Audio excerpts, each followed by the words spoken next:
Welcome back to the London Jesuit Centre for the second podcast on the theology of creation. I'm John Moffatt, and in this episode we'll be discussing the Genesis of Genesis.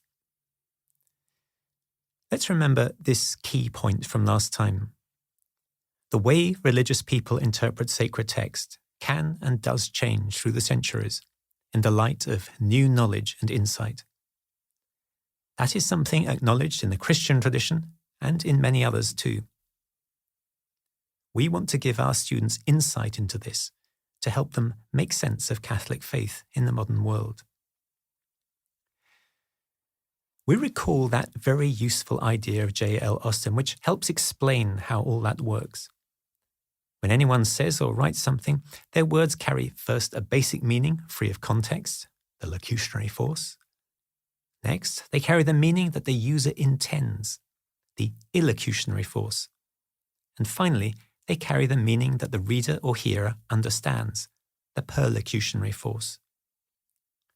With this useful idea about meaning and interpretation, the way is open for religious readers in each generation to find new and sometimes more satisfying ways of understanding how God might be speaking through ancient sacred words. Sometimes they will interpret the words differently from what the previous speaker might have intended. Think of the early Christians reading Isaiah's words, "Unto us is born a son," as a promise of their Messiah. Sometimes they will interpret the words differently from the way the previous readers understood them. Think of modern-day Christians. They don't read the book of Genesis as a direct history of the world, even though the great theologian St. Augustine did. In this episode, we're going to do some intelligent guesswork about the background to the authors of Genesis 1 to 3. This will prepare us to make a best guess about what they are trying to convey to us by their words, Austin's second level of meaning. We're taking our lead here from the Second Vatican Council's approach to interpreting Scripture. The interpreter has to look for that meaning which a biblical writer intended and expressed in his particular circumstances. The Council Fathers tell us that we also have to ask what sort of text it is.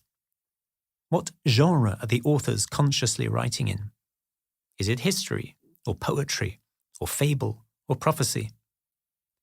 In order to be good theologians, we need to be good historians and good literary critics. So here, we'll be looking at those circumstances, the best guess modern biblical scholars have for what was happening around the people who produced the book of Genesis and much of the rest of the Old Testament besides. Hang on to your hats. We're going to cover a lot of ground quite quickly.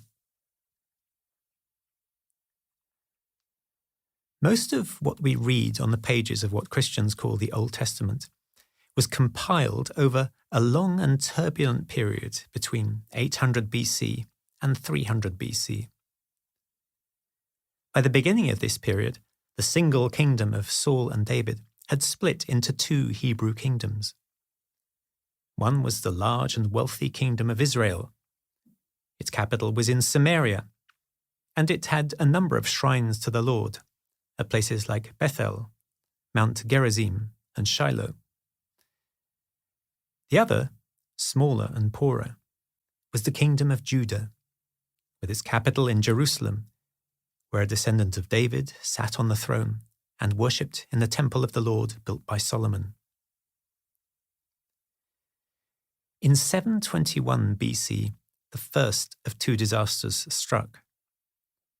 The northern kingdom of Israel was overrun by the Assyrians, and the Israelite ruling class were taken into exile. Just over a century later, the Babylonians rose to power under Nebuchadnezzar and overran the territories of Judah, capturing Jerusalem in 597 and taking its leaders into exile. Another 10 years later, after a failed rebellion, the Babylonians sacked the city and left the temple in ruins. So for over 150 years, a Hebrew-speaking elite survived and indeed eventually thrived in exile in the cities of the Euphrates, above all in Babylon, a city that had inherited the 2,000-year-old culture of the Sumerians and Akkadians. There, the Babylonian king Ashurbanipal had collected a library of writings containing ancient Mesopotamian legends of gods and heroes.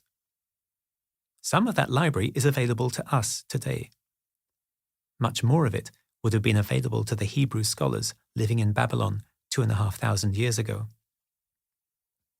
But the Babylonians weren't the only ancient culture nearby.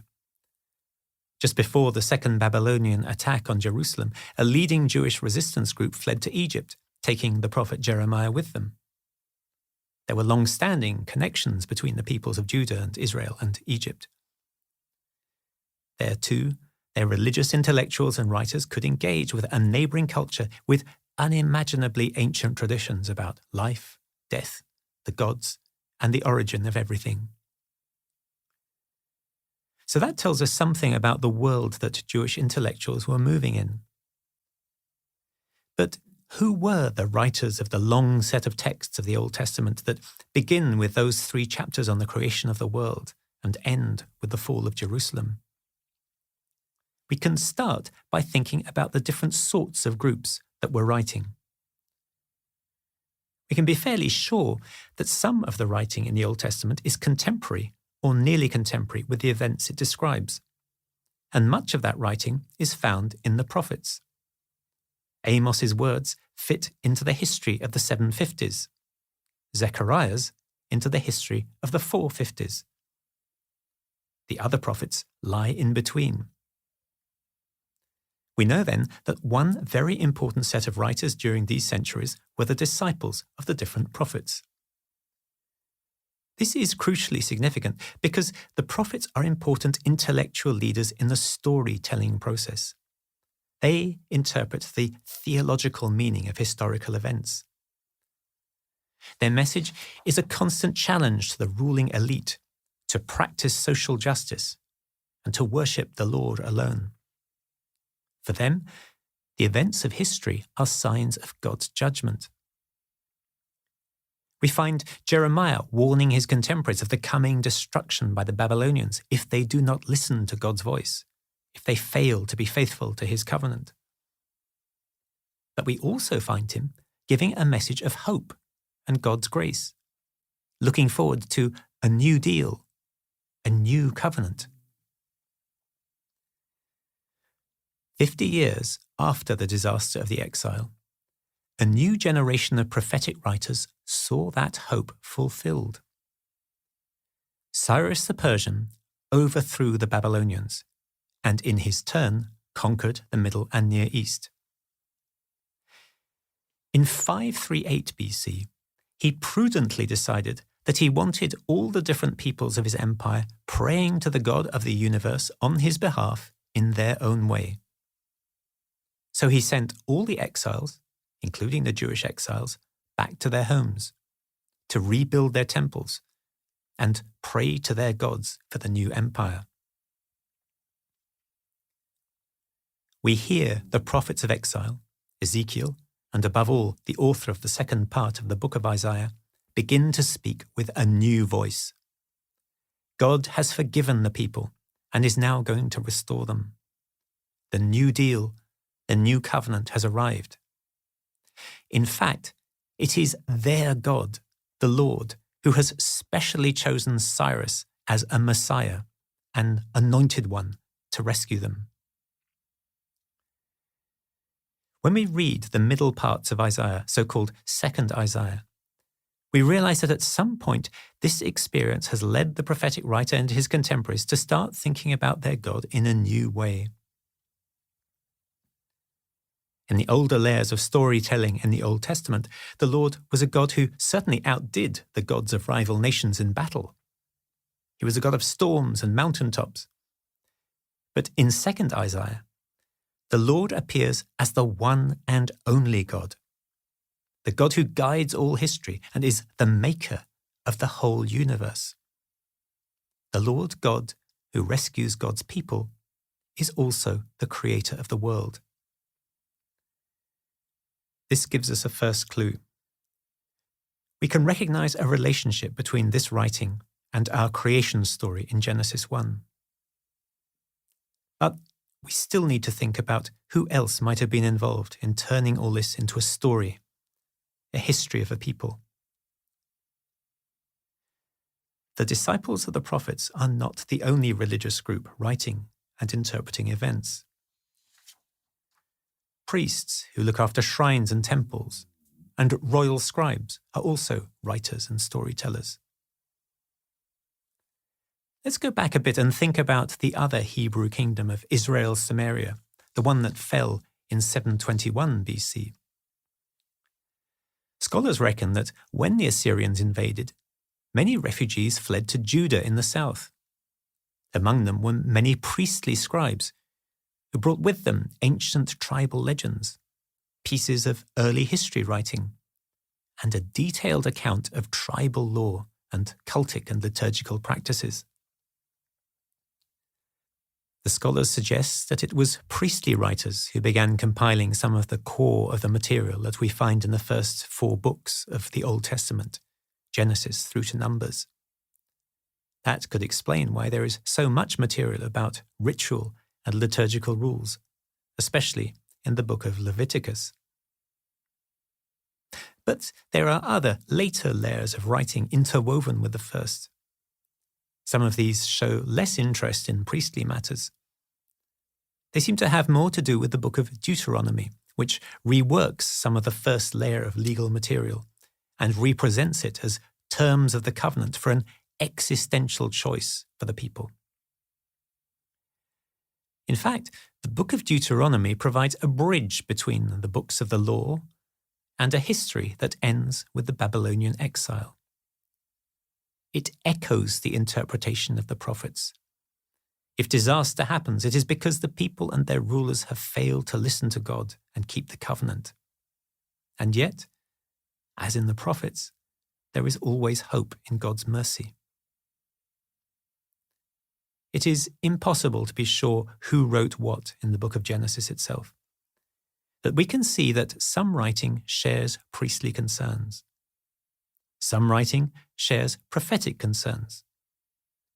And some writing shares political concerns, staking a claim to territory and explaining relationships with other ancient peoples. All we can say is that the version that has come down to us was probably completed by about 450 BC. This gives us a best guess for the context of our writers, and some of the things they might have had in their heads. They have access to all the ancient mythological traditions of the Middle East and of Egypt. They have encountered the Persian theology of a God who is Lord of the universe and a God of light. They are also wrestling to make sense of how the God in whom they firmly believe is speaking to them in their turbulent history of loss, exile, and return. A message of judgment that transforms into a message of grace and mercy. So we can perhaps hear 2 sets of voices overlapping. On one side, we have a voice like the prophets. It speaks of a sacred covenant broken and remade. It asks for obedience to laws, sacred and social. Above all, faithfulness to the one God. It speaks of a powerful personal relationship between that God and the hearts of the faithful. On the other side, we hear the voice of priestly writers interested in rituals, purity, festivals, liturgical forms, and the sacred space of the temple.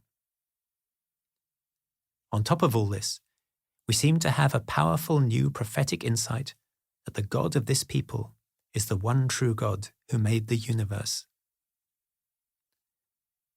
The first 3 chapters of Genesis, as we shall see, capture all these concerns. So perhaps we can suppose that, as for many books, this introduction was written later rather than earlier. They may appear at the beginning, but this is because they form a great prequel to the history that follows. We've covered a lot of ground here. Sorry if that's been a bit exhausting, but this will help us as we try to read first Genesis 1, next episode, and Genesis 2 in the one after. We now have a best guess of what is likely to have been in the heads of our authors, and we will use that to make a best guess of what they were trying to say. So thanks for listening, and see you next episode.